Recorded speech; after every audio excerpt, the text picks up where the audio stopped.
So hello guys, চলে এসেছি আমরা নতুন একটা ভিডিও নিয়ে। এবং আজকের ভিডিওতে আজ আমরা একটা খুবই গুরুত্বপূর্ণ লিটারেরি ডিভাইস যার নাম হচ্ছে অ্যালিগরি। অ্যালিগরি কি আজ আমরা আজকের এই ভিডিওতে আলোচনা করব।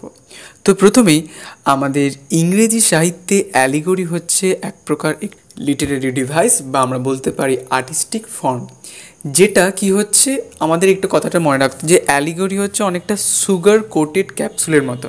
সুগার কোটেড ক্যাপসুল বলতে যেই ক্যাপসুলের ভেতরে কোনো একটা তেতো জাতীয় কোনো জিনিস আছে কিন্তু সেটাকে সুগার কোট করা থাকে, তেমনইভাবে অ্যালিগরি হচ্ছে এমন একটা ডিভাইস যেটার মধ্যে বাইরে একটি মানে এবং অভ্যন্তরীণ একটা মানে রয়েছে।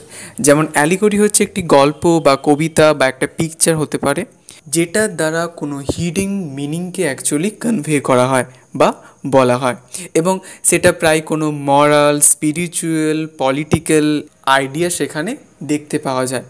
এবং অনেক সময় কিছু সিম্বলিক ক্যারেক্টার্স বা ইভেন্টসের মধ্য দিয়ে কিন্তু এই অ্যালিগরিকে প্রকাশ করা হয়।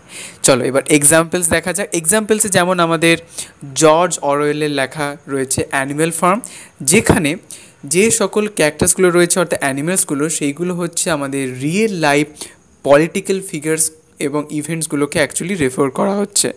এবং এই অ্যানিম্যাল ফার্মের মধ্য দিয়ে যে টোটালিটারিয়ান যে রেজিমেস সেটাকে অ্যাকচুয়ালি কমেন্ট করা হচ্ছে।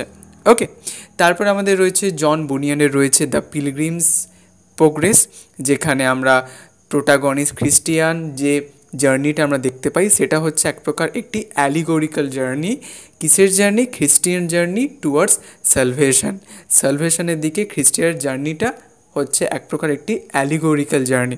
ওকে, তো এই ছিল আমাদের আজকের ভিডিও। তো ভিডিওটা তোমাদের কেমন লাগলো অবশ্যই তোমরা কিন্তু কমেন্টে জানিও, আর যদি তোমাদের কোথাও কোনো প্রশ্ন থাকে অবশ্যই কিন্তু কমেন্টে জানাতে ভুলো না যেন।